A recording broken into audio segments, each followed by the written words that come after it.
된 거죠.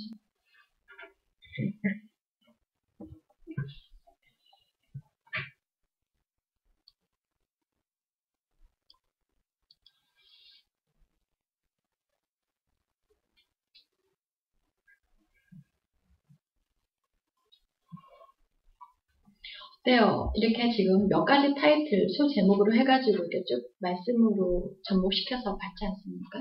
뭐 자세나 충성된 자나 충성할 때 지켜야 할 계명, 또 언약 이런 것들을 되게 좀 감이 옵니까? 네. 네, 감사합니다. 한번 우리가 다시 한번 본문을 들어가서 하나씩 살펴보도록 하겠습니다.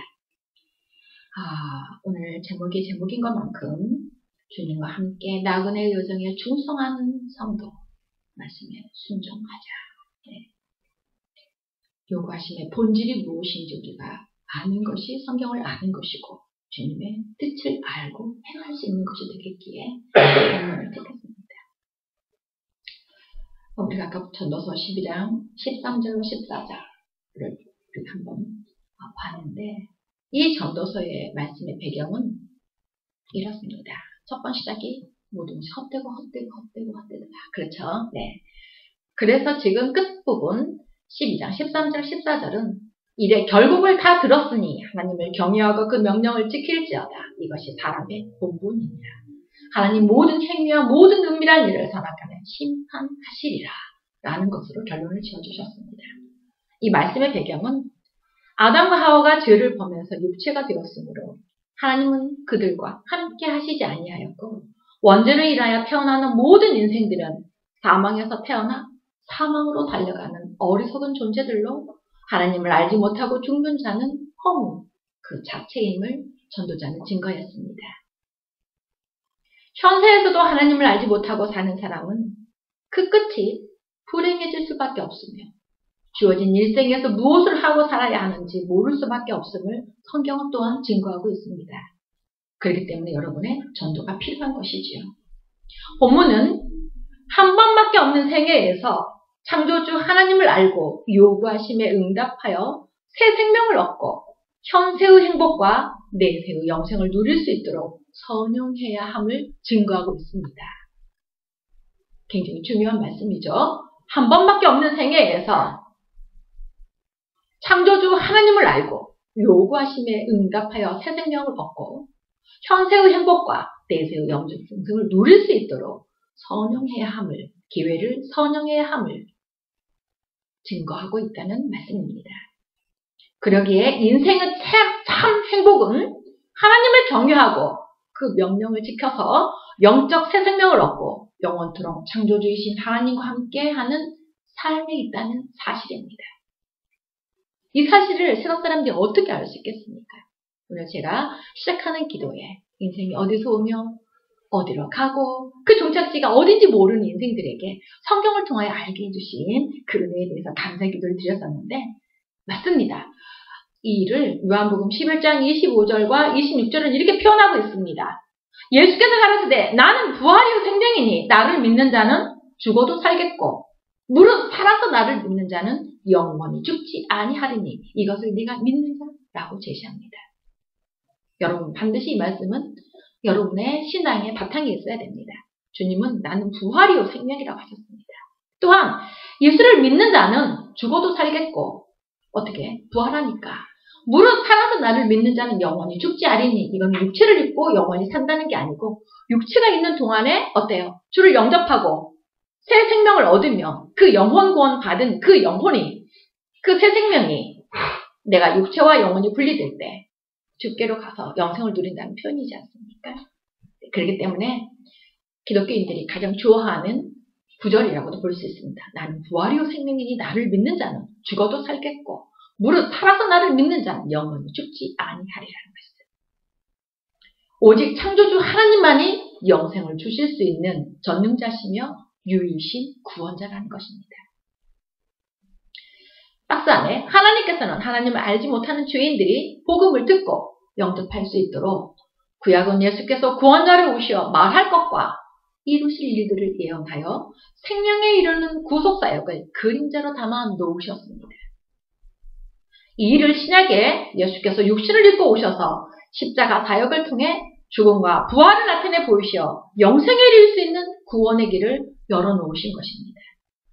곧 죄인들을 사망에서 구하여 생명에 이르게 하실 전능하신 영생의 하나님으로 믿을 수 있도록 예언과 성취로 역사하신 것입니다.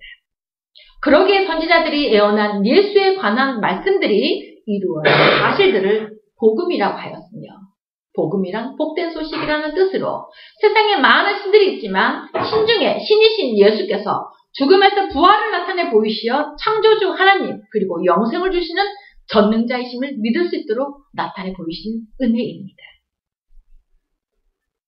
이를 신약 앞부분에 마태, 마가, 누가 복음, 요한복음 복음서로 엮어 예수 영원 구원자 되심을 구약의 예언의 성취를 들고 증거하였고 죄인들에게 죄사함을 입을 수 있는 복음을 증거하며 전하게 하심의 이유입니다. 이렇게 복음을 전해서 생명을 얻게 해서 죄인들이 하나님의 제자가 되게 하는 그 일을 위해서 교회가 있는 것이며 목사가, 교사가 여러분이 있어야 하는 존재의 이유라고 해도 과언이 아닐 것입니다.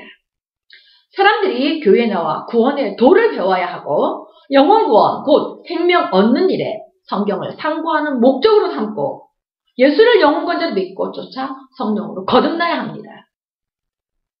다시 말해서 성경은 영적으로 사망에 놓인 사람들이 예수로 말미암아 영적 새 생명을 얻어야 영생할 수 있으며 새 생명을 주시어 영생에 이르도록 할 수 있는 구원자가 오직 창조주 하나님심을 기록하여 증거함입니다. 새 생명을 얻는 구원의 도는 좁은 길이라고 표현되어 있으며 먼저 죄인들이 주님의 멍에를 메고 주께 나와 배워야 한다고 하셨습니다. 또한 하나님과 자신이 주인과 종의 관계가 되도록 자기를 부인하고 종의 의무를 하며 주를 쫓아야 하나님을 경외하는 법을 깨닫고 하나님을 알게 된다고 했습니다. 이를 잠언 2장을 비롯한 많은 말씀들이 하나님의 말씀을 받고 그 하나님의 요구하심에 귀를 기울이고 요구하심이 무엇인지 알기 위하여 찾고 구하고 두드리며 하나님 경외하는 법을 깨닫고 여호와 하나님을 알게 된다고 가르쳐 준 것입니다. 이는 하나님의 요구하심을 깨닫고 그 요구하심대로 순종하며 하나님의 명령을 지킬 때 죄사함을 받고 영적인 새 생명을 얻어 하나님의 자녀가 되고 현세에서도 마음의 평안과 희락을 누리며 행복한 삶을 살다가 육체와 영혼이 분리될 때 영혼이 주님께 돌아가 주님과 더불어 천국에서 영생을 누리며 안식하게 될 것이기 때문입니다. 이 일을 가리켜 사람의 본분이라고 하셨으며 일의 결국을 증거한 말씀입니다. 그러기에 하나님의 요구하심은 계속되는 제자와로서 주님 나라 확장되어지는 일에 대한 요구하심이라고 볼 수 있습니다. 다시 말해서 영적인 하나님 백성이 되도록 이웃을 사랑하는 일이며 이웃 사랑을 하기 위한 서로 사랑을 새 계명으로 주심입니다. 이웃 사랑이란 하나님을 알지 못하는 자들에게 예수 영혼구원자 되심과 구원의 도를 증거하여 그들이 새 생명을 얻어 하나님의 제자가 되게 하는 일입니다. 여러분들이 이웃 사랑이라는 의미와 뜻을 이렇게 삼아야 됩니다. 이때 조건은 예수를 영원 구원자이신 창조주 하나님으로 믿게 해야 하며 또한 그의 교훈을 영이여 생명의 말씀으로 쫓게 해야 되고 주중에 관계를 성립하여 제자와 하라는 명령을 지켜 행하게 해야 합니다. 이럴 때 생명을 얻고 죄에서 해방되고 성령으로 거듭나 주의 종으로 주님의 거룩함을 드러내는 일에 기여하는 복이 있는 자의 삶을 살게 될 것입니다. 순종하며 충성하는 자들에게 주님의 평강과 은혜가 충만히 임하여 삶의 목적과 가치관의 변화를 갖게 되어 기쁨이 충만하게 되는 것이 현세의 복입니다. 맞습니까? 그래서 하느님 나라는 먹고 마시는 게 아니요 의와 평강과 희락이라 하지 않았습니까? 뒤에 가면 그 상급을 구체적으로 제가 설명해 드릴 것입니다. 이런 자들은 자신이 어디로 가고 있으며 종착점이 어디인지 알고 분별하여 하나님을 경외하며 섬기는 제자로 충성하고 성화되는 기쁨과 수고한 일의 상급으로 충만해질 것입니다. 이런 자가 말씀에 순종하는 자이며 하나님의 뜻을 알고 충성한 자로서 반석 위에 세운 집을 지은 자와 같아 선한 열매로 주님께 영광 돌려드리는 주님과 함께 나그네의 여정에 충성하는 성도의 삶을 사는 자라고 할 수 있습니다. 우리는 전도서를 통하여 창조주께서 사람들에게 무엇을 원하심인지, 무엇이 사람의 본분인지, 왜 하나님을 경외하고 그 명령을 지켜야 하는지 등등을 여기까지 살펴보았고, 일의 결국까지 들었고, 신앙인의 자세까지도 살폈고, 참 행복이 무엇인지도 잠시 훑어왔습니다. 기억해 주시고, 이러한 복음을 오늘 본문의 말씀들을 통해 또다시 증거해 보겠습니다. 하나님을 경외하고 그 명령을 지키는 일이 무엇인지, 하나님 뜻대로 행한 자가 어떤 자인지, 이런 자에게 어떤 보상이 있다고 하셨는지, 주님과 함께 나그네의 여정에 충성하는 성도가 되도록 하기 위한 증거들이 무엇인지 여러분들이 바로 알고 쫓아서 선한 열매로 주님께 영광 돌려드리는 신령과 진정된 예배가 되도록 이 시간 하나님의 뜻을 찾고 구하고 두드려 성령을 받아 주와 합하여 한영을 이루고 깨달아 화답하는 시간으로 선용되길 진심으로 축원합니다. 두 번째 말씀을 보겠습니다. 본문을 통하여 무엇을 요구하셨는지, 어떻게 해석하여 가르쳐야 요구하심에 화답하는 것인지, 가르치는 자와 듣는 자의 관계를 살펴볼 때 이러한 명제들이 스치며 깨달아 분별하게 될 것입니다. 먼저 지도자들과 스스로 성도라고 자칭 여기는 자들의 나누임. 누가 거듭난 성도인가? 예수님의 가르침과 서기관들의 가르침의 나누임. 주의 뜻대로 가르쳐 지키게 하였을 때 좋은 열매를 맺고, 반대로 진리를 전하지 아니하는 자들의 교훈을 쫓는 자는 생명에 이르지 못하여 나누인 거고, 또한 이렇게 진리를 전하지 아니하는 자들의 교훈을 쫓는 자는 생명에 이르지 못하여 나누이는데, 이런 자들은 주여 주여 하는 자마다 천국에 들어가지 못하는 자라는 것이고, 불법을 행하는 자로 나뉘인 것을 알 수 있을 것입니다.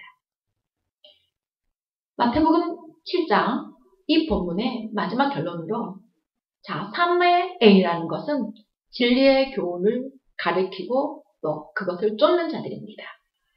이런 가르침을 듣고 지키는 자는 아버지 뜻대로 행하는 자이며, 이런 자들은 좋은 열매를 맺은 자이며, 이런 자들은 진리를 전하여 쫓게 한 자와 쫓은 자가 천국에 들어가는 성도의 결국임을 볼 수 있었습니다. 이때의 조건은 반드시 신본주의 자세로 주님의 멍에를 메고 나와 배운 자가 주동의 관계를 갖고 자기를 부인하며 제 십자가를 지고 주를 쫓아 충성하게 된다는 사실임을 새겨야 할 것입니다. 교회에 나온 목적, 성경을 상고하는 목적, 예수를 믿는 목적, 이 시간 말씀을 듣는 목적이 분명해야 합니다.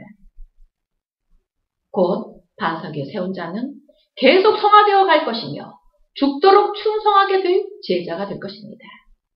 그리하여 이들은 현세에서 주님 주신 기쁨이 충만하여서 행복한 삶을 영위하는 상급으로 세상에서 제일 행복한 자가 될 것임을 약속하셨습니다. 행복의 기준이 다르겠지요. 유물사간적이 아니겠죠. 네. 우리가 7장 16절에서 8장 1절에 본문을 아까 제가 공독해 드렸습니다. 그렇기 때문에 여기서 중요한 것만 지금 훑고 가겠습니다. 그 열매로 그들을 알지니 하면서 좋은 나무마다 아름다운 열매를 맺고 못된 나무는 나쁜 열매를 맺고, 그리고 또 항상 그래요. 좋은 나무는 잘못된 열매, 나쁜 열매를 맺을 수 없고, 못된 나무가 아름다운 열매를 맺을 수 없다는 거. 이치는 무엇입니까? 가르치는 자와 쫓는 자의 일치성을 가리키는 거죠. 어떻게 가르치느냐에 따라 열매를 좋은 것으로 아니면 하나님의 요구하심이 아닌 거짓 것으로 나누어짐을 증거한 말씀입니다. 여러분들이 전도서에서 훑었던 그 생각을 갖고 오셔야 됩니다. 아름다운 열매를 맺지 아니하는 나무마다 찍혀 불에 던지울 것입니다. 하나님의 요구하심이 아닌 거짓 것으로 가르쳐 하나님의 요구하심에 화답하지 못하게 한 자들은 심판에 이르게 됨을 증거한 말씀입니다. 결국 화를 당하게 될 것이며 영벌에 처하게 될 것이고, 앞에서 말한 것처럼 현세에서도 불행으로 달려가고 사망에 결국은 이르게 될 정말 어리석은 자들이 될 것입니다. 이러므로 그의 열매로 그들을 알리라 하셨습니다. 여러분, 매우 중요한 증거입니다.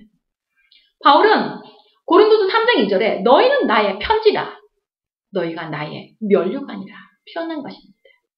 좋은 열매로 나타날 수 있도록 가르치는 자는 듣는 자들에게 지킬 수 있도록 바르게 함과 교훈과 책망으로 다스리며 교육해야 할 필요가 절실한 것입니다. 그러므로 가르침을 받는 자는 가르치는 자와 좋은 것으로 함께 하라고 했습니다. 또한 요한복음 14장 20절에서 앞으로 나옵니다. 증거되는 것처럼 가르치는 자의 복음을 받아들여 쫓는 자를 가리켜서 그저 그 사람의 말에 순종했다는 것이 아니라 그 복음을 받아들인 자는 주를 영접한 거라고 표현했습니다. 또한 주를 영접한 자는 하나님을 영접한 것이라고 표현했습니다. 이런 자들의 결국은 영생을 얻으리라고 말씀하신 것과 같은 증거입니다. 이를 받아들여 믿고 쫓아 거룩함에 이르러야 합니다. 듣는 자들은 가르치는 자의 복음을 쫓아 순종하여 성령의 역사심으로 인한 죄사함을 받고 생명과 평안과 희락을 누릴 수 있길 소망해야 합니다. 이럴 때 하나님을 믿는 목적을 달성할 수 있음을 새기시기 원합니다. 자, 에베소서 6장에 나와 있는 박스를 백호 씨가 한번 읽어주시기 바랍니다. 부모와 자녀, 상전과 종의 관계를 듣고 증거한 들고 증거한 의도와 로마서 13장 1절에서 12절의 증거는 동일한 기록 목적임을 알고 진리를 가르치는 자의 복음의 순종으로 충성해야 영생을 얻고 행복한 삶으로 존재의 목적을 다할 수 있으며 성공한 삶을 살다 영생에 이를 수 있게 되는 것임을 증거합니다. 예, 제가 왜 본문을 안 기록했을까요? 여러분과 작년에 나눴던 말씀이기 때문입니다. 그렇죠? 부모들아 자녀에게 어떻게 하라고? 주의 말씀으로 훈계하고 양육하라고 그랬죠. 또 자녀들은 부모의 말씀을 주 안에서 순종하라고 그랬잖아요. 그게 혈육의 부모를 가리키는 게 아니라 어때요? 가르치는 자와 가르치는 받는 자를 부모와 자녀 관계를 들었고 종과 상전의 관계도 역시 마찬가지. 가르치는 자와 가르침을 받는 자와 관계를 들었고 넘어서도 역시 13장도 마찬가지. 위에 있는 권세들에게 굴복하라. 그리하지 아니하면 하나님의 심판을 잡시하리라 했지 않습니까? 그렇기 때문에 그 본문도 역시도 가르치는 자와 가르침을 받는 자의 관계로 정립해야 됩니다. 이렇게 하나님의 요구하신 대로 증거한 이와 거짓 것으로 가르쳐 하나님의 요구하심의 본절에 화답하지 못하게 한 자들에 대한 일의 결국의 증거입니다. 자, 황 선생님이 한번 박스를 읽어봐 주십시오. 나더러 주여 주여 하는 자마다 천국에 다 들어갈 것이 아니요 다만 하늘에 계신 내 아버지 뜻대로 행하는 자라야 들어가리라. 그날에 많은 사람이 나더러 이르되 주여 주여 우리가 주의 이름으로 선지자 노릇하며 주의 이름으로 귀신을 쫓아내며 주의 이름으로 많은 권능을 행치 아니하였나이까 하리니 그때 내가 저희에게 밝히 말하되 내가 너희를 도무지 알지 못하니 불법을 행하는 자들아 내게서 떠나가라 하리라. 그렇죠. 자, 이 본문을 보면 사실 예수님이 육신을 입고 오셨을 때 그 생존의 그 시대를 가리킵니다. 자, 예수님이 여기 계시는데 목배임을 당할 수밖에 없는 그런 상황인데도 불구하고 예수님을 주라고 표현합니다. 그리고 어땠습니까? 이런 자들이 예수가 구원자인 것을 믿었지만 예수님의 요구하신 대로 듣고 행하는 자는 아까 반석 위에 세우고 예수님의 말씀을 듣고 행치 아니한 자는 모래 위에 세운 신앙이라고 했습니다. 똑같이 들었지만 지키느냐 지키지 아니하느냐에 따라서 생명에 이르나 생명에 이르지 못하느냐라는 것입니다. 그렇기 때문에 또한 그 요구하심을 듣긴 들었는데 문자적으로 듣느냐 본질적으로 듣느냐 도덕과 윤리로 듣느냐에 따라서 그 행함의 결과가 나눠진다는 표현입니다. 그렇기 때문에 22절은 하나님의 요구하심을 모르고 가르쳐 지옥 자식을 만들어 버린 거짓 지도자와 쫓은 자의 결과를 증거하십니다. 무엇이 요구하심인지 어떻게 해석하여 하나님의 뜻을 이루어 들을 것인지 거듭나지 못하여 거짓 것으로 행한 자칭 지도자들의 결말입니다. 그러므로 박스 안에 오 선생님 읽어봐 주십시오. 그러므로 아버지의 뜻을 바로 알아야 그 뜻이 이루어지도록 하나님은 요구하심을 알고 행할 수 있습니다. 아버지의 뜻은 아들을 보고 믿는 자마다 마지막 날 살리는 이것이라 하셨으며 또한 아버지의 명령은 영생이라고 하신 것 같이 생명을 얻게 하는 영적인 주님 나라 확장 열매를 원하실 것입니다. 그렇기 때문에 이것을 어때요? 가르쳐서 이것을 행해야 된다는 거잖아요. 영생에 이를 수 있는 복음을 가르치고 영생에 이를 수 있는 구원의 도를 지키게 할 수 있게끔 하는 게 종교 지도자들이 해야 할 일이지 않았습니까? 왜? 거듭나는 것은 하나님 말씀으로 났는데 가서 선지자 노릇하고 병이나 고치고 귀신이나 내쫓고 이렇게 해서 그들이 어떻게 생명에 이룰 수 있습니까? 이미 이런 것은 우리 이 시대에는 하지 아니해도 성경 66권으로 예수의 죽음과 부활의 증거를 통해서 우리가 그분이 창조주 하나님을 믿을 수 있는 것입니다. 우리에게 그런 표적이 없다 할지라도.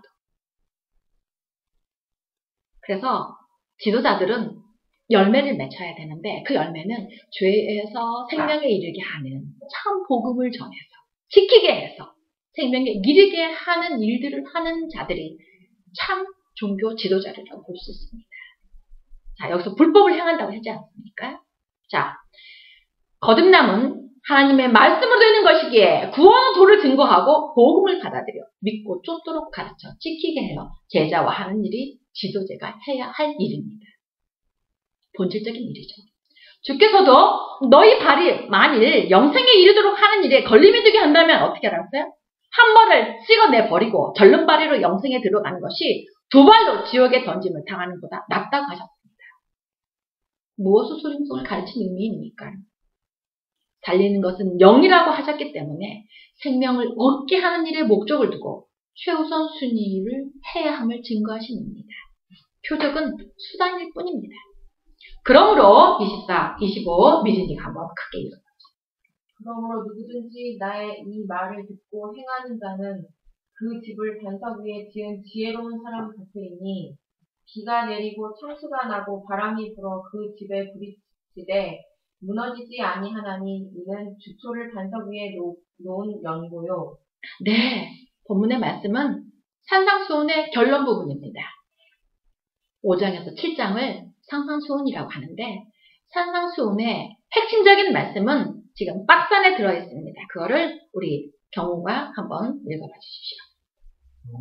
구원자이신 예수를 창조주 하나님으로 믿고 그를 사랑하는 것과 이웃을 사랑하는 것에 대한 사람의 본분에 대한 증거와 행함의 결과 주 사람을 받고 새 생명에 이를 수 있는 구원의 도를 증거하신 핵심 내용입니다. 이것이 산상수훈입니다. 맨 처음에 팔복을 말하지 않았습니까? 그렇죠? 팔복 가운데서도 의를 위하여 핍박을 받은 자는 복이 있나니 라고 또 표현이 되어 있기 때문에 우리가 사람의 본분에 대한 것도 그 증거도 있고 원수를 사랑하라. 그리 한즉 하나님이 아들이 되리라. 아들이 되는 방법도 또 누가 구원자인 것에 대한 것도 나와 있고 큰 틀로 율법의 두 계명 하나님을 사랑하고 이웃을 사랑하는 그 두 계명을 지킴으로 인해서 영생에 이룰 수 있다는 그림자적인 것에 매치되는 말씀을 산상수훈에서 하신 것이기 때문에 어떤 분들은 이 산상수훈만 가지고도 성경 전체를 조명할 수 있다라고 하시는 신학자들도 있습니다. 이렇게 다시 말해서 예수께서 제자로 부르심에 대한 이유를 풀어서 설명했습니다. 박스를 우리 황 선생님 읽어보십시오. 빛과 소금의 직임을 하도록 하여 빛의 자녀로 생명을 얻게 하는 일에 기여할 수 있도록 증거하심을 주님이 이 땅에 오셔서 죽임을 당하시고 부활로 나타내 보이신 대속죄물과 같은 의미 표현입니다. 그렇죠. 우리에게 빛과 소금의 직임을 하도록 주셨어요. 이것은 주님이 대속죄물이 되어주셔서 그를 믿고 사람들을 죄사함을 얻게 하고 생명에 이르게 하는 그 의미와도 그 사역과도 같은 표현이라는 것이죠. 그 다음 주를 따르는 제자들에게 자기를 부인하고 제 십자가를 지고 주를 쫓도록 하심을 요구하십니다. 맞습니다. 그렇습니다. 그렇기 때문에 하나님께서 제자로 부르심에 대한 이유를 우리는 분명히 알아야 됩니다. 여러분들이 이 복음을 듣게 하시고 깨닫게 하시고 마음에 새기게 하심의 주님의 뜻이 무엇인지 그 요구하심에 여러분들이 아멘으로 화답해서 그로 말미암아 선한 열매들이 나타나고 그로 말미암아 하나님의 나라가 확정되고 그로 말미암아 주님의 주신 기쁨 여러분들의 마음에 충만해지는 것이 상급이고 충만해진 그 삶을 사는 것이 성공한 삶이고 충만해진 그 삶이 행복한 자의 삶이라고 성경은 증거하고 있습니다. 그건 제가 주는 게 아니고 하나님께서 주시는 거예요. 네. 그러므로 산상수훈을 가르치심의 뜻대로 주님께서 아버지의 뜻을 쫓아 몸소 본을 보이시어 뒤를 쫓게 하셨으며 하나님의 자녀가 되는 일과 되도록 하는 일에 십자가를 지고 쫓아야 함을 증거하시어 유업하심의 내용입니다. 이를 듣고 행하는 자와 듣고 행치 아니한 자가 신앙의 결국은 나누어짐을 증거함입니다. 그렇기 때문에 나의 말을 듣고 행치 아니하는 자는 그 집을 모래 위에 세운 어리석은 사람 같으니 결국은 어때요? 불행의 끝으로 달려간다는 거죠. 그렇죠? 이 사람은 어때요? 현실의 모든 것을 맞춰서 영육의 구원자로 알고 쫓아가다 보면은 내가 어떤 일에 대해서 실패했을 때는 결국 하나님 믿기 모르겠어 하고 떠나게 될 수밖에 없는 것입니다. 또한 맨 마지막에 하나님의 요구하신 대로 응하지 아니하는 종들은 주종의 관계를 성립하지 아니한 종들은 어때요? 영벌에 처하게 될 수밖에 없습니다. 곧 말씀에 순종하지 아니하는 자는 중요합니다. 말씀에 순종하지 아니하는 자는 주종의 관계를 갖지 아니한 자입니다. 종은 어때요? 상존을 위해서 있는 거고 주인을 위해서 있는 거고 종은 주인의 요구하신 대로 따르는 게 종이지 않습니까? 그렇기 때문에 말씀에 순종하지 아니하는 자. 그래서 항상 오선 생님 누구를 만나더라도 어때요? 하나님 말씀에 순종하라는 말을 강조를 합니다. 그거는 주종의 관계를 갖게 하기 위함입니다. 주종의 관계를 갖고 주님의 멍에를 메고 주께 나와 배워야 되는데 이렇게 말씀에 순종하지 아니하는 자는 주종의 관계도 갖지 아니했을 뿐더러 주님의 멍에를 메고 오지 않았어요. 그렇기 때문에 항상 배우나 끝내 진리에 이르지 못할 자들의 결말임을 디모데 후서 3장 1절부터 그 초반절에 증거가 되어 있습니다. 이렇게 서기관들과 예수님의 가르침은 달랐습니다.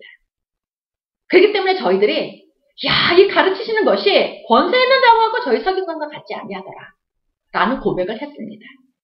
그 이후에 예수께서 산에서 내려오시니 허다한 무리가 예수를 쫓았습니다. 자, 예수님의 성경과가 서기관들의 성경과는 매우 달랐음을 증거합니다.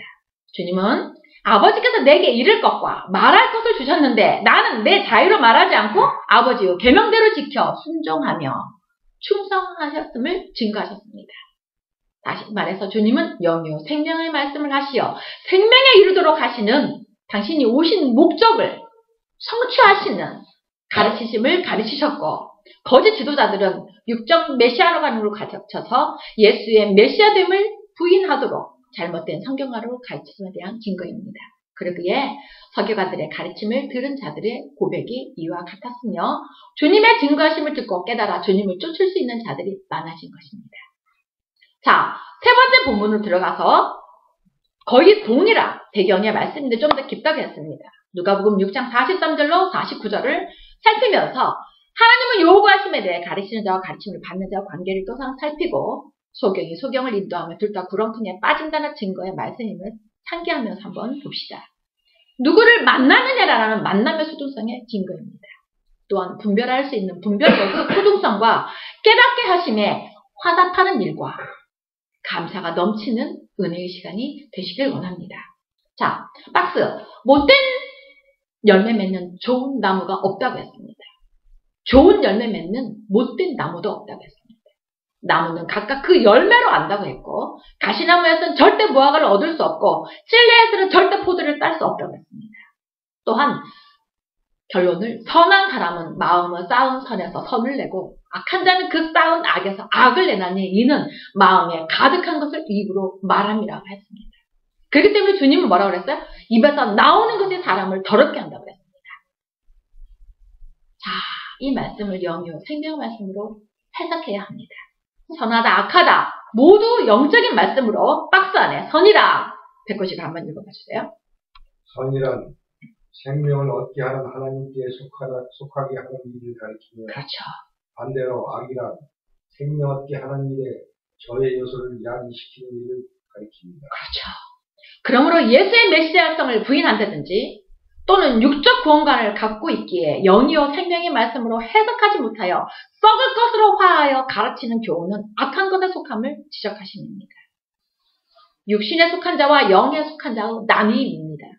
그러기에 하나님의 영으로 말하는 자는 예수를 저주할 자라 하지 않고 성령이 아니고는 예수를 주시라 할 수 없다는 말씀의 의미와 같음을 뜻합니다.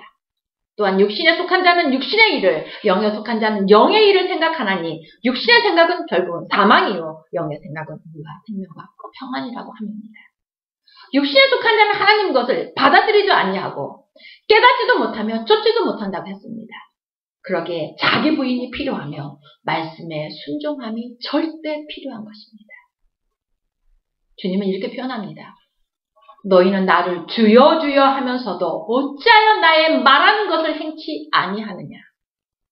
그 답답함이 얼마나 크셨겠습니까?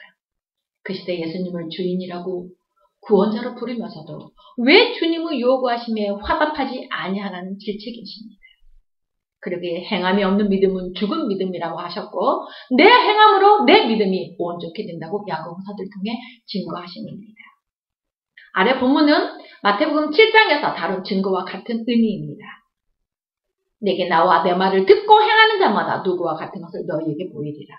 이런 자는 어때요? 반석에 세워왔기 때문에 어때요? 큰 물이 나서 탕류가 그들 집에 부딪히되 잘 지은 연고로 능히 요동케 못할 거니와. 그렇죠? 그 영혼을 주님이 지키신다는 표현이잖아요.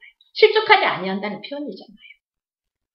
듣고 행치 아니하는 자는 주처 없이 흙 위에 집 지은 사람과 같으니 당뇨가 부딪히며 그 집이 곧 무너져 파괴됨이 심하니라 하십니다. 이제 이 말씀들을 어떻게 적용하여 해석할 것인지 가르쳐 주시는 네 번째 적용 말씀의 메시지입니다. 이제부터는 들을 수 있는 자는 성령이 교회들에게 하시는 말씀을 들을지어다 라고 하심으로 여러분들의 영적인 마음의 문을 열고 영적인 눈을 뜨고 영적인 귀를 열고 살펴보도록 해야 합니다. 지켜 행하는 자의 나뉘.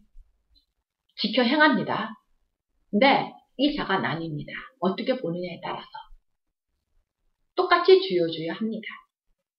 하나는 지켜 행했지만 불법을 행한 자고 하나는 지켜 행해서 뜻대로 행한 자고 지켜 행해서 뜻대로 행한 자는 선한 것을 쌓아서 선한 것을 낸 자고 또 듣고 행했지만 불법을 행했다고 어리석다고 악한 영벌에 처할 자는 자기의 악한 것에서 악한 것을 쌓고 악한 것을 내놓았기 때문에 그 결과들은 나뉘어짐을 볼 수 있습니다. 자, 한 본문의 말씀인데도 이와 같이 나누인 것을 볼 때 우리는 어떻게 보느냐가 굉장히 중요한 것을 합니다. 그래서 전도서 12장 12, 13절을 여러분들이 꼭 기억하시고 오셔야 됩니다. 자, 주님의 뜻대로 행한 자와 불법을 행한 자, 진리를 전하여 쫓게 한 지도자와 비진리를 쫓게 한 거짓 지도자, 그들의 교훈을 받아들여 쫓은 자의 결과의 나누임의 예입니다. 아까 우리가 읽었습니다. 자, 쭉 넘어갑니다. 베드로의 발을 씻기려고 하니까 베드로가 뭐라고 해요? 내 발은 절대 씻길 수 없습니다. 그러니까 예수님이 뭐라고 해요? 나의 하는 것을 네가 이제는 알지 못하나 이후에는 알리라. 자, 황 선생님, 제가 예를 들어서 황 선생님이 발을 씻겨주겠다고 할 때 황 선생님이 발을 내놓고 씻겨주십시오 내놓을 수 있습니까? 인간의 도리는? 그렇죠? 안 되죠. 이것을 알았기 때문에 베드로는 안 됩니다라고 말을 했죠. 그렇죠? 그렇지만 주님은 뭐라고 했습니까? 나의 하는 것을 네가 이제는 알지 못하나 이후에는 알리라고 그랬어요. 그러면 겸손이 아니라는 거잖아요. 그렇죠? 네. 또 그거 하나 알고 가셔야 됩니다. 나의 하는 것을 네가 이제는 알지 못하나 이후에는 알리라. 또 주님이 뭐라고 그랬어요? 내가 너를 씻기지 아니하면 네가 나와 상관이 없다고 그랬어요. 두 번째. 예수님이 발을 내가 너를 씻겨줘야 된다고 하고 발을 씻겨준 사람이 성경에 얼마나 있습니까? 100호씩. 예수님한테 발 씻김 받았습니까? 오 선생님? 받았습니까? 안 받았습니다. 그쵸? 자, 제자들 외에 또 예수님이 발 씻겨준 사건이 있습니까? 없죠? 그러면 그 제자들만 상관이 있고 나머지 사람은 상관이 하나도 문자적으로 본다면 없다는 얘기지 않습니까? 그렇죠? 하지만 그 말이 아니라 여러분들 생각하고 보시고요. 무엇을 표현해서 내가 너를 시키지 아니면 네가 나와 상관이 없다고 표현하셨는지 한번 박스를 한번 생각해 보시고요. 또 주님은 내가 선생이 되어서 너희 발을 씻겼으니 너희도 서로 발을 씻기는 것이 옳으니라 그러시면서 내가 너희에게 행한 것 같이 너희도 행하게 하려서 본을 보였다고 했습니다. 그러면 사건 자체는 발 씻겨주는 사건인데 내가 이 본을 보인 것은 너희도 나와 같이 행하게 하려 함이라 라고 말씀을 하셨습니다. 그렇다면 발 씻긴 사건이 주는 메시지를 알아야지만이 주님이 행하신 그 행함대로 제자들이 나가서 행할 수 있게 될 것입니다. 그것도 하나 생각해 보십시오. 네. 그러면서 뭐라고 하니 너희가 이것을 알고 행하면 복이 있다고 했어요. 알고 행하면. 근데 지금은 모른다고 했지 않습니까? 자, 이것을 여러분들이 한번 생각하고 20절 내가 진실로 너에게 이르노니 나의 보낸 자를 영접하는 자는 나를 영접하는 것이요. 그랬어요. 나를 영접하는 자는 나를 보내신 이를 영접하는 것이다. 요한복음 3장 16절 우리 다 알죠. 하나님 세상을 이처럼 사랑하사 독생자를 주셨으니 누구든지 그를 믿으며 영생을 얻고 그렇죠? 멸망치 아니한다고 했잖아요. 나를 영접하는 자는 다 영생을 얻는다고 표현했어요. 자 그렇다면 나의 보내는 자를 영접하는 자는 나를 영접하는 거라고 했어요. 발 씻겨주는 사건을 딱 말하고 내가 너에게 본을 보여서 너희도 이와 같이 하라. 너희가 이제는 이것을 알지 못하는 이후에는 알리라. 내가 너에게 본을 보는 것은 너희도 이와 같이 행하게 하려 하기 위해서 내가 본을 보였다. 이것을 알고 행하는 자는 복이 있다. 이러시면서 뭐라고 했어요? 나의 보낸 자를 영접하는 자는 나를 영접하며 나를 영접하는 나를 보내신 이를 영접하는 것이니라. 결론으로 명령 생명 말씀을 딱 결론을 내려주시지 않았습니까? 그렇기 때문에 제자들에게 주님께서 발을 씻기신 사건이 주는 메시지를 찾아야 합니다. 자, 우리가 베드로와 주님의 대화 가운데서 우리가 발견해야 할 4가지 아까 제가 설명했죠. 무엇을 가르치심인지 무엇을 요구하심인지 찾아야 주님의 요구하심을 바로 행해드려 아버지 뜻대로 행한 제자가 될 것입니다. 주님은 힌트를 드리자면 마태복음 15장 7절로 9절에 외식하는 자들아 이사야가 너희에게 대하여 잘 예언하였도다. 이로써 이 백성이 입술로 나를 존경하되 마음은 내게서 멀도다. 왜? 하나님 말씀을 사람의 계명으로 교훈을 삼아 가르치니 나를 헛되이 경배하는도다. 그렇죠? 자 그렇다면 겸손으로 이 본문이 주는 사건의 메시지 나 겸손이다 라고 한다면 도덕이지 않습니까? 사람의 교훈이죠. 자, 사람의 교훈으로 가르치는 것은 어떻게 해요? 하나님을 경외하는 게 아니라는 표현이에요. 그것은 도덕군자, 성인군자를 만드는 것이지 생명을 얻게 하는 자는 아니다라는 얘기죠. 그렇기 때문에 겸손으로 가르치는 자는 어때요? 선한 열매를 맺게 하지 못한다는 거잖아요. 그렇죠? 네. 자, 발 씻기는 사건이 인류 중 어느 편으로 해석해야 하는지요? 여러분들은 답을 다 알고 있어요. 자, 백호씨 한번 읽어보세요. 1번. 겸손을 가르치신 것으로서 도덕과 윤리로 보는 법. 2번. 씻기는 문화를 들어서 죄사함을 얻게 하는 복음을 전하여 자기를 부인하고 십자가를 지고 쫓게 하여 하나님 나라 확장을 위한 요구하심으로 보는 것. 여러분들은 다 몇 번입니까? 황 선생님 몇 번입니까? 2번이죠. 다 100점입니다. 자, 이렇게 봐야 됩니다. 여러분들은 아마도 영유 생명의 말씀으로 해석하는 구속선적 관점으로 배웠기에 2번을 선택하셨으라고 확신합니다. 1번의 경우가 아니라는 것은 제가 설명하지 않아도 여러분들이 알기 때문에 지나갑니다. 자, 하나만 여러분들이 알고 지나가는 것은 왜 주님이 베드로의 발을 씻기지 않으면 너와 나와 상관이 없다고 표현했을까요? 그거는 발 씻기는 그 문화를 들어서 예수님이 우리 황 선생님의 죄를 사해 주시지 아니한다면 황 선생님은 어때요? 하나님의 자녀가 아니고 진노의 자녀였지 않습니까? 그렇죠? 황 선생님이 예수로부터 죄사함을 입어야 하나님과 관계가 있는 하나님의 아들, 하나님의 유업을 얻을 아들, 이을 아들이 되는 거지 않습니까? 그렇죠? 하나님은 이렇게 표현했습니다. 나는 죽은 자의 하나님이 아니다. 나는 아브라함의 하나님의 이삭의 하나님의 야곱의 하나님, 산자의 하나님이라 표현했어요. 산자의 하나님이라는 것은 생명을 얻은 자, 부활에 이른 자, 부활에 이를 자가 하나님이라는 표현입니다. 그래서 죽은 자의 하나님은 누구야? 사단이잖아요. 하나님은 절대자라는 표현이야. 하나님이라는 것은. 근데 죽은 자가 사망에 놓여 있는 자의 왕 노릇하는 그 왕은 누구예요? 마귀잖아요. 그렇죠? 하나님과 마귀는 원수잖아요. 그렇기 때문에 사망에 이른 자들의 우두머리는 마귀요. 생명에 이른 죄사함을 받은 자들의 왕은 누구요? 하나님이라는 표현이죠. 그렇기 때문에 내가 죄사함을 받아야 하나님의 자녀라는 표현이고, 내가 죄사함을 받아야 내가 하나님 나라의 유업을 받을 자라는 표현이고, 이것을 산자의 하나님이라는 표현입니다. 그렇기 때문에 예수님이 베드로의 죄를 씻어주지 아니하면 베드로와 주님과는 상관이 없는 자가 되어버리는 거예요. 여러분과 하나님은 상관이 있는 자가 되어야 합니다. 네. 그렇다면 주와 상관을 어떻게 하면 주와 상관을 갖게 되고 아니 갖게 되는 것인지 우리는 지금 보았습니다. 우리가 전에는 죄의 종이었고 진노의 자였음을 아래 내용에서 에베소 2장 3절로 5절 보는 바와 같이 하나님과 원수가 되는 상태였습니다. 자, 박수 먼저 볼까요? 자, 한번 읽어봐 주십시오. 황 선생님이 에베소 2장. 전에는 우리도 다 그 가운데에서 우리 육체의 욕심을 따라 지내며 육체와 마음이 원하는 것을 하여 다른 이들과 같이 본질상 진노의 자녀였더니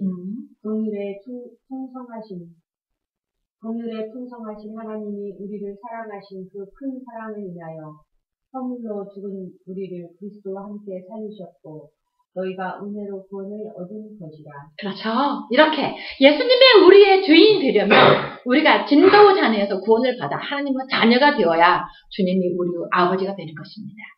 이렇게 해야 이런 게 상관 있는 자이며 오직 주께서 우리의 죄사함을 주실 때 관계가 형성되는 것이기에 베드로에게 내가 너를 씻기지 아니하면 너와 나 상관이 없다라고 한 것이고 우리가 2번입니다 라고 해석의 선택을 했던 옳은 해석의 이유가 되는 것입니다. 그러므로 죄사함을 받아야 우리가 의인이 되고 하나님의 자녀라 일컬음을 받을 수 있으며 우리의 아버지는 산자의 하나님이 되는 것입니다. 그러기에 우리가 주께 죄사함을 받아야 주님의 자녀가 되어 하나님과 한 영을 이룬 그리스도인이 되는 것이기에 발신은 문화를 들고 죄사함을 받아야 한다는 것과 예수의 구원자이심을 증거하십니다. 세례 요한을 증거처럼 세례 요한이 예수를 어떻게 증거했습니까? 그는 성령으로 세례를 주시는 분이다라고 증거했지 않습니까? 그렇죠? 그렇기 때문에 주께서 내가 너희에게 행한 것 같이 너희도 행하게 하려 하여 본을 보였느라 하심의 의미는 주님이 제자들에게 구원에 이르는 지혜의 말씀을 가르쳐 주셨으며 또한 구원의 도인 예수의 복음을 전하여 죄사함을 얻을 수 있도록 요구하시니 발신은 사건이 주는 메시지라고 볼 수 있어야 합니다. 그렇죠? 그래서 요한복음 14장 1절로 20절을 이와 같은 박스대로 가리키는 자는 어때요? 생명에 이르게 할 수 있는 선한 열매들이 맺힐 것이고 또 박스대 1번대로 가리키는 사람, 도덕과 윤리로 가리키는 사람은 어때요? 선한 열매를 맺을 수 없다는 표현이잖아요. 그러니까 성경을 우리는 영역 생명을 쓰고 봐야 되고 구속사적으로 점진적으로 갖다가 보아야 된다는 이야기입니다. 그래야 주님의 뜻을 알고 행하여 제자 몫을 바르게 하는 충성된 청지기가 될 수 있는 것입니다. 왜 그렇습니까? 하나님의 요구하심은 충성된 청지기를 요구하시는 것이기 때문입니다. 시편 23편 3절에도 내 영혼을 소생시키시고 자기 이름을 위하여 의의 길로 인도하시는도다 라고 하시어 영혼을 거듭나게 하심의 목적을 의의 군사로 사용하시기 위함임을 나타내 주셨습니다. 그 외 다른 본문에서도 많이 찾아볼 수 있으며 기록 목적에서도 증거되어 있음을 이미 배웠습니다. 디모데후서 3장 15절에서 17절 하나님 말씀은 구원에 이르는 지혜의 말씀이고 또 교훈과 책망과 바르게 함과 교육해서 의에 이르게 유익한 책이고 또 하나님의 사람으로 온전케 하며 또 하나님의 모든 선한 일에 열심하는 신백성이 되게 하려 함이라 그랬습니까? 그렇기 때문에 너희가 이것을 알고 행하면 복이 있으리라. 그러면 이와 같이 영역 생명의 말씀을 사람의 발 씻는 문화를 들고 보이시는 메시지임을 발견하고 구원에 이를 수 있는 진리의 복음을 전하여 생명에 이르도록 하는 자가 참 제자로 하나님 마음을 시원케 해드리는 자가 복이 있는 자이며 말씀에 순종하여 충성하는 성도라고 말할 수 있겠습니다. 본문이 주는 의도가 영이요 생명의 말씀임을 20절에 확연히 나타내 주셨습니다. 20절. 자, 노란 걸로 드래그 해놨죠? 내가 진실로 진실 너에게 이르니 나 보낸 자를 영접하는 자는 나를 영접하는 것이요. 자, 내가 너에게 본을 보였으니 이와 같이 행하라 그랬잖아요. 자, 제자들이 복음을 들고 나가서 복음을 전했어요. 예수의 영원권자 되심을 증거했을 때 그들이 믿고 또한 그 교훈을 영이요 생명 말씀으로 쫓고 또 자기를 부인하고 각기 제 십자가를 지고 쫓아갈 때 생명에 이르게 됨을 영접으로 증거해 주신 것입니다. 그러므로 제자들을 영접하는 것은 곧 제자들의 복음을 영접하는 것이요. 제자들의 복음을 영접하는 것은 곧 예수님을 영접하는 것이며 하나님을 영접하는 것이라는 구원의 도를 들고 영접 혹은 복음을 받아들임의 의미로 표현하여 뜻합니다. 그러므로 복음을 전하는 자들에게 구할 것은 오직 쟁기를 잡은 자가 되돌아보는 것은 합당치 아니하다는 말씀과 같은 의미로 충성이라고 함입니다. 여러분 박스를 같이 한번 합독합시다. 시작. 충성이란 하나님의 뜻을 알고 믿고 쫓아 가치관의 변화를 갖고 주의 말씀에 순종하는 행위를 가리킵니다. 충성과 순종과 믿음의 행위는 일치가 되어야 하며 아는 것과 행하는 것과 믿음의 일치와 같은 맥입니다. 자, 충성은 어때요? 믿음이 성장하면 할수록 더 깊어지고 많아지겠죠. 주님도 그랬잖아요. 3달란트 받은 자 3달란트를 남겼어요. 또 5달란트 받은 자 또 5달란트 더 남겼어요. 1달란트 받은 자는 어때요? 1달란트를 숨겨뒀다가 주인이 왔을 때 1달란트 그대로 내놨어요. 자, 이럴 때 주님은 이 세 보류 사람들에게 첫 번, 1달란트 맡겼는데 1달란트 받은 자에게는 말이에요. 이 악하고 게으른 종아 이렇게 표현했잖아요. 그렇죠? 어두운 슬피 이를 갈며 있으래. 3달란트 가지고 3달란트 남긴 자와 5달란트는 착하고 충성된 종들아. 네가 네 주인의 즐거움에 참여할지다. 많이 남긴 자에게는 어떻게? 더 많은 것을 맡긴다고 하지 않았습니까? 오 선생님, 우리가 주의 일을 하면 어때요? 기쁨이 충만하죠. 그쵸? 오 선생님, 더 많이 할 때는 어때요? 기쁨이 더 많이 주님의 기쁨이 충만해지겠죠? 네. 행복하겠죠? 이것이 곧 상급이라고 저는 표현하고 싶습니다. 현세에 살면서. 그 기쁨은 세상에 주는 기쁨이 아니지 않습니까? 그 누구도 갈 수도 없고 바울이 그러기 때문에 옥에 갇혀 있으면서도 뭐라고 했습니까? 항상 기뻐하라. 범사에 감사하라. 이것은 하나님이 너희를 향한 하나님의 뜻이니 라고 표현했지 않습니까? 우리도 바울만 그렇게 되는 게 아니라 우리도 하나님의 뜻에 합당히 행해서 지금 비근한 예를 들면 우리 오 선생님이 황 선생님을 전도했습니다. 인도했습니다. 또 말씀으로 물 주는 역할도 하고 또 어제도 그제도 어떻게 표현하셨는 거니? 황 선생님이 주의 말씀을 증거할 때 너무 순수하게 잘 받아들인다고 칭찬하셨습니다. 참 지혜 있게 잘 분별한다고 말씀하셨습니다. 자랑하셨습니다.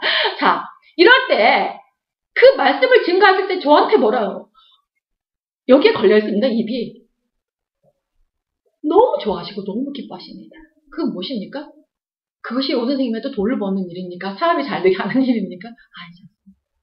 이런 것들이 주님이 현세에서 주시면 상급이고 기쁨이고 감사고 복이라고 저는 표현하고 싶습니다.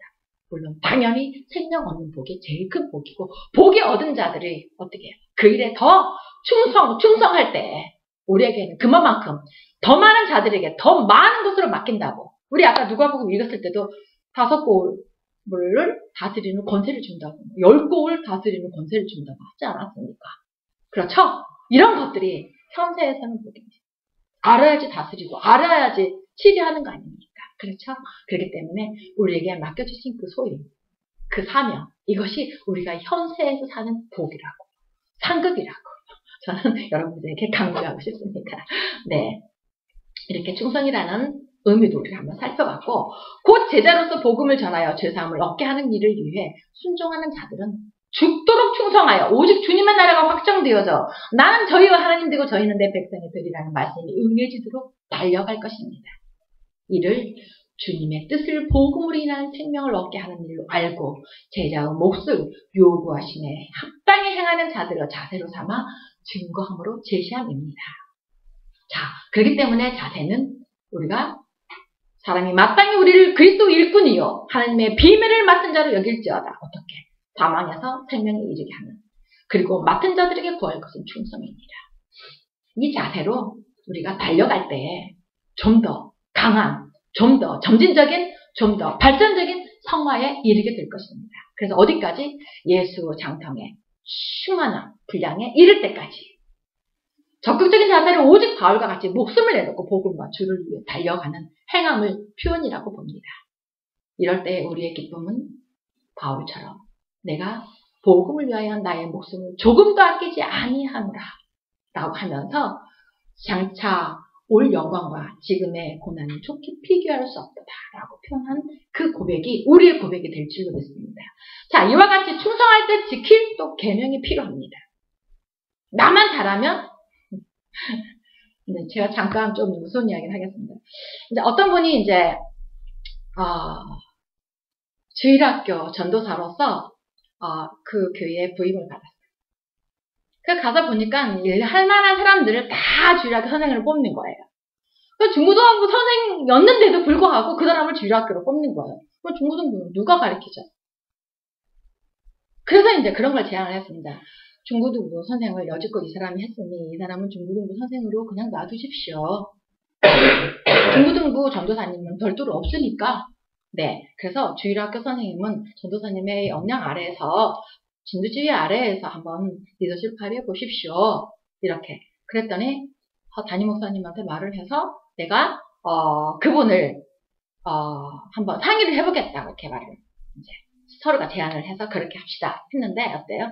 담임은 분명히 중고등부 교사로 그냥 있으라는데 그 전도사님은 자기 주일학교가 부흥하기를 위해서 거짓으로 이 사람을 담임한테 허락을 받았으니까 당신 여기 주일학교 와서 하십시오 하고 어때요? 되게 이기적이지 않습니까? 하나님의 교회는 어때요? 이 손이 다 성해야 손의 역할을 할 수 있는 거 아닙니까? 근데 어떻게 내가 맡은 것만 잘 돼야 되고 저것은 부흥하든지 말든지 있을 수가 없는 거죠. 그 사람은 다른 신앙을 가지지 아니한 사람입니다. 그래서 그것을 새 계명을 너희에게 주는지 서로 사랑하라. 내가 너희를 사랑한 것 같이 너희는 서로 사랑하라. 너희가 서로 사랑하면 이로써 모든 사람이 너희가 내 무엇인 줄 알리라? 제자인 줄 알리라 그랬잖아요. 그렇죠? 그렇기 때문에 또한 주님의 뜻을 알고 요구하시며 순종하여 충성하는 자들은 복음 사역에 수고하는 동역자들과 서로 사랑을 해야 합니다. 자, 박스 안에 들어있는 것을 우리가 같이 합독합시다. 시작. 서로 사랑은 거듭난 자와 거듭난 자, 곧 성도와 성도 혹은 하나님의 지체와 지체의 사랑을 가리킵니다. 이 사랑으로 말미암아 뭐가 이루어집니까? 오늘 미진이가 기도한 것처럼 이웃사랑의 실천으로 더 많은 주님의 나라 확장되어지는 일을 위해서 서로 사랑을 하라는 것이지 않습니까? 그렇죠? 네. 이들은 아는 것도 하나이고 목표도 하나가 되었기에 머리 대신 그리스도의 뜻을 이루어드리는데 각기 지체로서 죽도록 충성하며 서로를 존귀 여기며 서로 용납하기를 먼저 하고 바울의 동역자들처럼 로마서 16장에 잘 나타나 있죠? 복음을 전하는 자들의 복음으로 말미암는 거듭남이 이루어질 수 있도록 그 동역자들을 위해 목숨을 버리는 사랑이 필수가 되어야 합니다. 그렇기 때문에 각기 제 것을 제 것이라 하지 아니하고 사도들의 발 앞에 내놓으면서 복음을 위한 곳에 이것을 함께 써주시고 우리 형제들이 서로 굶는 자가 없도록 나만 배불리 먹고 백구씨가 만약에 굶는다면 참 사랑을 나누는 것이 아니죠. 백구씨도 목숨을 유지하고 어때요? 건강해야 성교사로도 장로로도 뭐로도 달려갈 수 있지 않습니까? 그러기 위해서 우리 오 선생님이 어때요? 좋은 것을 또 갖다가 또 이렇게 우리 교우들에게 또 나눠주는 또 그러한 일들도 하고 계시지 않습니까? 네, 우리가 이런 것들을 다 귀하게 여길 줄 알아야 됩니다. 네, 이를 충성할 때 주신 계명으로 나타내시며 요구하십니다. 제자의 몫을 한결과 영접하는 자들이 많아질 것이며 쫓는 이들이 선생이 되어 말에 실수가 없는 온전한 자로 기여하게 될 것입니다. 마태복음 25장 31절에서 46절 양과 염소 비유에 담긴 메시지를 본다면 결론은 저희는 영벌의 의인들은 영생에 들어가리라 라는 결과를 가졌지만 어때요? 양과 염소의 그 내용을 보면은 주여 언제 너희는 뭐 영벌에 너희는 어떻게 영생에 주여 억울합니다. 왜 우리는 영벌에 처해야 합니까? 항의를 하죠. 그러니까 뭐라 그래? 너희는 내가 갇혔을 때 나를 돌아보지도 않았고, 내가 굶주릴 때 너희는 나는 뭐, 내가 병들었을 때 너희들은 뭐 내가 목마를 때 너희는 물도 안 줬고, 내가 뭐 어째 했을 때 너는 그러지 않았다. 그러니까 주여, 언제 주님이 옥에 갇혔고 병들었고 목말랐고 헐벗고 굶주렸습니까? 이렇게 표현했어요. 이거 뭐라고 그랬어요, 주님이? 지극히 적은 소자에게 하지 아니한 것이 곧 내게 하지 아니한 거라. 아까 요한복음 13장 20절. 내가 보낸 자를 영접하는 것은 누구를 영접하는 거라고요? 주님을 영접하는 거라고 했잖아요. 그렇죠? 그러니까 복음 전하는 그 복음을 받아들이는 것 자체가, 제자들이 전하는 복음을 받아들이는 자체가 주님께 한 것이라는 표현이잖아요. 왜? 주님의 종으로서 사신으로 가서 몫을 하는 거니까. 또 오른편에 있는 양들에게 말을 하잖아요. 너는 상 받을 자고 너희들은 영생에 이를 자다. 주여, 언제 주님이 옥에 갇혔고 그렇게 했는데 우리가 언제 주님께 그런 일들을 했습니까? 우리는 하지 아니했나이다 라는 고백이잖아요. 그러니까 그때도 지극히 적은 소자에게 한 것이 곧 내게 대해 한 것이라 라는 표현을 하셨잖아요. 서로 사랑입니다. 그래서 그 사람이 거듭났는지 못 났는지, 아직은 성도인지 아직은 성도가 아닌 됐는지 라는 것을 볼 수 있는, 그러한 것들이 볼 수 있는 것입니다. 자, 이렇게 충성된 자는 잠언 25장 13절처럼 그를 보낸 이에게 마치 추수하는 날의 얼음 냉수 같아서 능히 그 주인의 마음을 시원케 하느니라. 요구하신 대로, 또 그 뜻하신 바대로 그가 가서 했다는 거잖아요. 그렇죠? 그렇기 때문에 충성된 사자는 그를 보낸 이에게 마치 추수하는 날에 얼음 냉수 같아서 능히 주인의 마음을 시원케 하느니라. 우리가 그런 자들이 다 되어야 합니다. 그래서 디모데전서 1장 12절에는 바울이 이렇게 12절에 이렇게 고백합니다. 나를 능하게 하신 그리스도 예수 우리 주께 내가 감사함은 나를 충성되이 여겨 내게 직분을 맡기심이니. 한 번 더 이렇게 고백을 했습니다. 우리도 이와 같은 산자로서 보람과 감사와 기쁨 그리고 소망을 갖고 서로 사랑하는 자들은 충만한 기쁨이 되리라 확신합니다. 이를 현재의 상급이라고 볼 수 있습니다. 그러기에 나로 진리를 알게 하시고 거듭나게 하시어 아버지 뜻을 알고 행할 수 있도록 능하게 하신 주께 감사함은 나를 충성되게 여기시어 직분을 맡기시리라 했습니다. 그래서 어떤 면에서 주로부터 받은 그 직분은 그만큼 하는 일에 있어서 기쁨이 크기 때문에 상급이라고도 표현할 수 있습니다. 그래서 직분을 맡기심은 이렇게 소중함이며 늘 하심을 받은 거듭날 자임을 기억하시면 좋겠습니다. 그래서 직분을 주는 것은 정말로 심사숙고해서 줘야 되는 것입니다. 이렇게 충성하는 자들에게는 주님은 내세와 현세의 복을 약속하셨습니다. 자, 한번 봅시다. 우리가 읽었습니다. 시편 101편 6절. 내 눈이 이 땅에 충성된 자를 살펴 나와 함께 거하게 하리니 완전한 길에 행하는 자가 나를 추종하리로다. 주의 종으로서.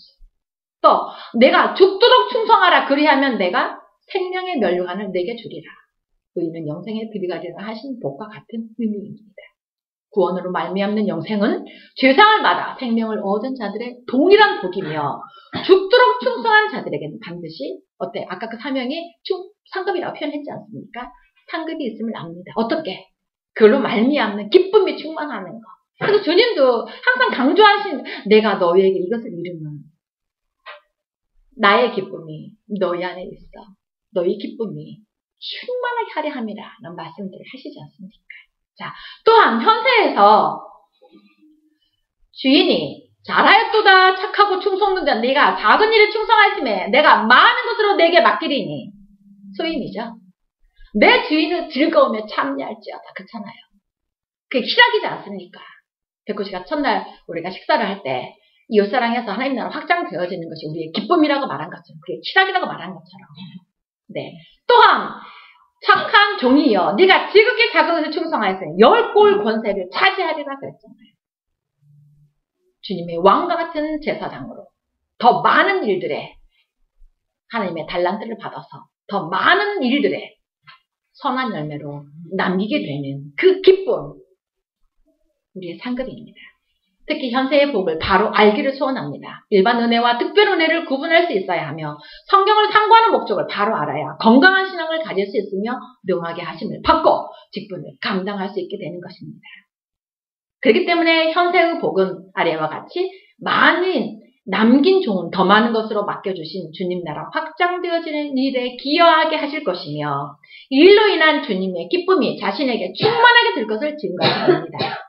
그렇기 때문에 주님의 아픔과 애통함을 기쁨으로 바꿔드리는 일에 기여하는 자들은 더 많이 죽도록 충성하여 능하게 하심의 목적을 따라 주님의 마음을 품고 위의 것을 찾으며 하나님을 사랑하는 행위를 하게 될 것입니다.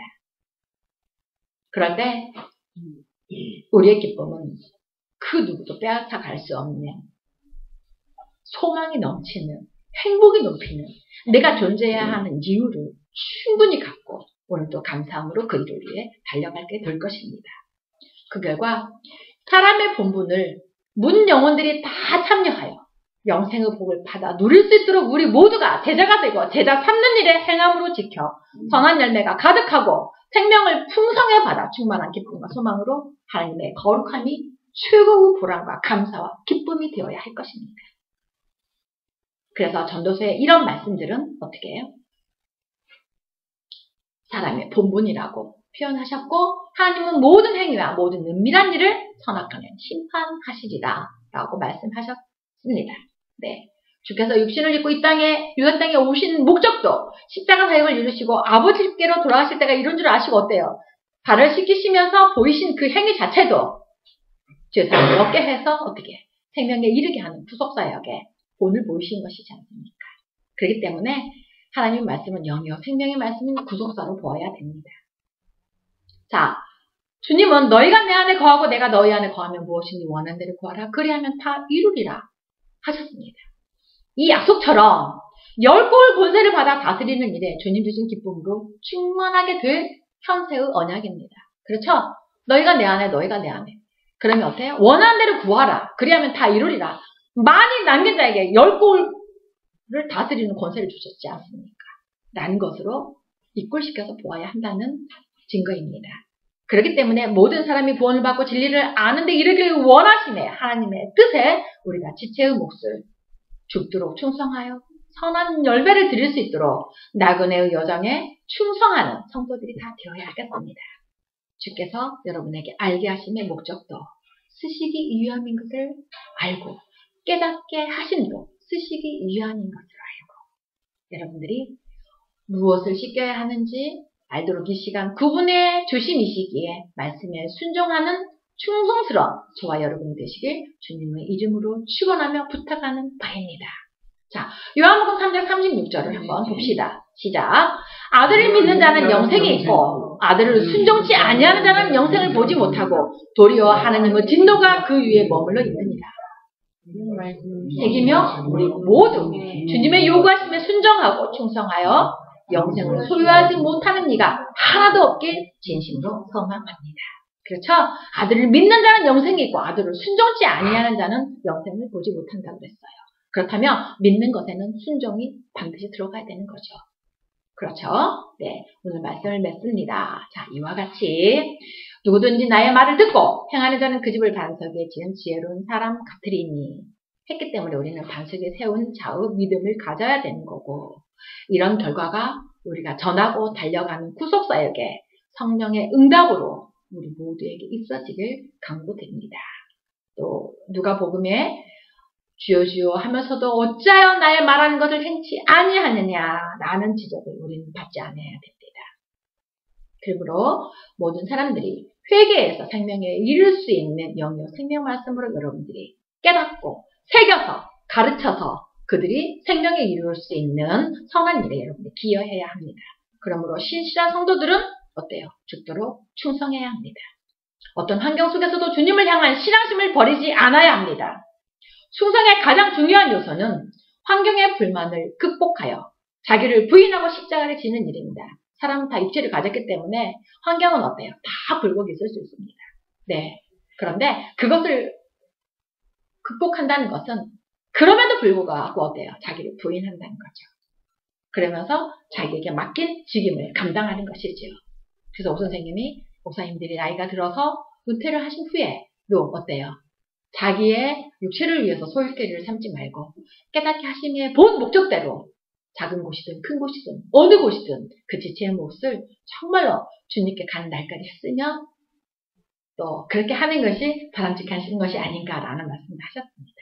옳습니다. 네, 정신줄에서 헛된 말을 하면은 그때 수독해야죠. 그렇지 아니하고 정신이 맑고 자기가 가진 복음을 진리대로 온전하게 전할 수 있다면 하셔야죠. 어느 곳이든. 네. 그렇기 때문에 충성의 가장 중요한 요소는 자기 부인입니다. 또 적은 일에도 충성해야 합니다. 그렇죠? 우리가 성공을 위해 성경은 우리가 성공을 위해 부름 받았다고 하지 않고 충성을 위해 부름 받았다고 증거하고 있습니다. 우리가 신실하게 하나님 말씀을 연구하고 그 말씀에 충성스럽게 순종할 때 인생의 삶에 성공으로 선한 열매가 가득하게 될 것이며 주님의 기쁨이 충만하게 될 것이며 더 많은 일들로 영광 돌려드리게 될 것입니다. 소유하고 있는 것은 지금은 작지만 그것을 최대한 활용하여 자신과 이웃에게 큰 유익을 가져오는 사람을 봅니다. 한 달러도 받은 사람은 소유할 줄만 알았지 사용할 줄은 몰랐습니다. 그 결과 악하고 게으른 종이라는 책망을 받았고 하나님은 개개인에게 각기 다른 재능과 은사를 주셨기 때문에 우리는 그것을 10분 관리해야 합니다. 하나님의 집에는 여러 가지 그릇이 필요하고 또 있어야 합니다. 그렇기 때문에 지금 현재 우리는 나로 다 보시면 안 됩니다. 하찮은 그릇도 있게 하실지라도 우리는 불평하지 말고 그 본분을 따라 충성해야 하는 건 지극히 당연한 거고 또 그런 작은 것에 충성한 자들은 또 큰 것도 맡기시는 우리 주님이기 때문에 우리는 모든 일에 충성하는 자가 되어야 할 것입니다. 네, 그 다음에 좀 넘어가고요. 네.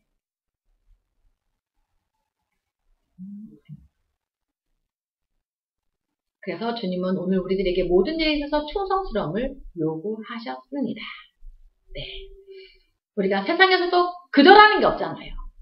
주 안에서도 그저라는 것은 없습니다. 이를 심는 대로 거두리라고 했습니다. 자, 박스 안에 많이 심는 자는 많이 거둔다는 세상 원리를 들고 주를 위한 충성의 기호들을 증거했습니다. 이것을 혹 많이 헌금하는 자는 많이 부하게 된다고 몰줄로 생각하는 이들이 있을까 염려가 되는데 여기 모인 우리들은 하나님 말씀을 구속사적인 역사관의 흐름으로 해석하여 영역 생명의 말씀으로 보기 때문에 어때요? 많이 심는 자는 많이 거둔다는 그것을 헌금에 갖다 물질에 갖다 붙이지 아니할 거라 생각합니다. 그렇죠? 많이 뿌린 자 있잖아요. 백꽃이나 우리 모두가 복음을 전해서 많이 가서 뿌려서 심는 자들은 어때요? 더 많은 주님의 나라로 확장되어지고 성령의 역사하심을 말미암아 많은 것을 거두게 되는 거잖아요. 그것을 표현한 거잖아요. 그렇기 때문에 갈라디아 6장 7절로 8절은 스스로 속이지 말라. 하나님은 마음으로 여기는 받지 아니하시는 사람이 무엇으로 심든지 그대로 거두리라. 자기 육체를 위하여 심는 자는 육체로부터 썩어진 것을 거두고 성령을 위하여 심는 자는 성령으로부터 영생을 거두리라. 영영 생명 말씀이잖아요. 그렇죠? 네. 그렇기 때문에 우리는 주님의 뜻과 주님의 요구하심을 바로 알아야 한 달란트 받은 자처럼 되지 않습니다. 한 달란트 받은 자는 뭐라고 했어요? 주여 당신은 심지 않은 데서 거두고 해치지 않은 데서 모은 줄 내가 알았다고 했어요. 그렇지만 하나님은 어때요? 우리를 그리스도 사실로 보내셔서 성령이 함께 역사하셔서 그곳에 하나님을 믿는 자들을 생명에 이르게 하는 것이시오. 그렇죠? 네. 그렇기 때문에 절대 하나님은 심지 않은 데서 거두지 않습니다. 그렇기 때문에 우리 보고 씨를 뿌리러 나가서 뿌릴 때 어때요?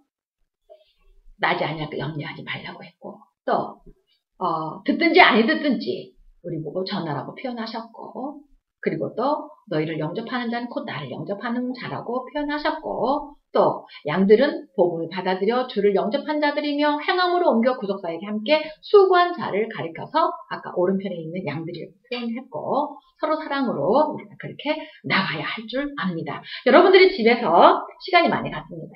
마태복음 25장 24절로 46절을 꼭 읽어보시기 바랍니다. 네. 그래야 오늘 제가 양과 염소의 비유를 설명한 것을 이해할 수 있을 것입니다.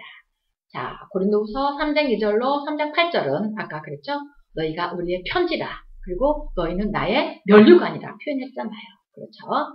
자, 이렇게 7절 한번 읽어요. 돌에 서서 새긴 죽게 하는 의무로 짓뿐도 영광에서 이스라엘 자손들이 모세의 얼굴로 없어질 영광을 인하여 그 얼굴을 주목하지 못하였거든.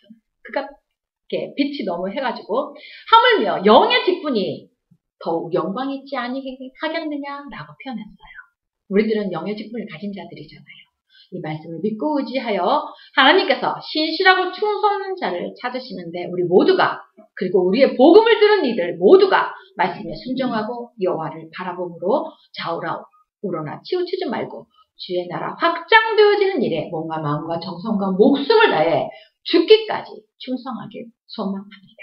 그리고 모든 일에 선하게 행하며 모든 사람 앞에 선한 일을 도모하고 착한 행실에 보될 사람 앞에 보여 빛과 소금의 지금을 바로 감당하여 선한 열매로 영광 돌려 드리는 우리가 되기를 원합니다. 자신의 맡기운 일에 충성하고 적은 일에도 충성하고 하나님의 온갖 일에 충성을 다한다면 충성된 자에게 주어지는 상급으로 현세에서도 주님 주신 기쁨이 충만하고 소망이 넘치고 존재해야 하는 의미와 목적이 분명한 목적으로 삶을 영유할 수 있게 하고 성공한 삶을 누리고 주님 앞에 갈 때까지 흔들 자가 없는 하나님의 손에 붙들림받은 인생이 되어 갈 것입니다. 이러한 자들로 저와 여러분이 함께하여 충성하는 자로서 주님의 시원한, 주님의 마음을 시원케 하는 주님의 기쁨의 존재들로 다 기여하길 주의 이름으로 부탁드리고 축원하는 바입니다. 다음 주에는 시편 1편을 중심으로 해서 주님과 함께 나그네의 여정을 가는 복 있는 자라는 제목으로 살펴보도록 하겠습니다. 어때요, 여러분들? 이해가 많이 갔습니까? 네. 제가 이것을 오늘 되게 많이 고민했습니다. 최고의 긴 문장이었어요. 그래서 이것을 두 개로 나눌까? 어떤 청년이 하나가 오면은 결국 두 개로 나눌 수가 없습니다. 아니, 이렇게 길게 할 수가 없습니다. 왜? 스터디를 못했기 때문에. 근데 그 청년이 안 했기 때문에 제가 마음 놓고 길게 했습니다. 백구씨, 어때요? 지루했습니까? 네? 지루했습니까? 지루를 했겠습니다. 그렇죠. 아닙니다. 어제도 1시간 반의 스터디가 눈 깜짝할 때 지나갔습니다. 이와 같이 하나님 말씀은 정말 성령이 함께 해주셔서 알고 깨닫게 하시고 소망과 기쁨으로 충만케 하십니다. 감사합니다. 애쓰셨습니다.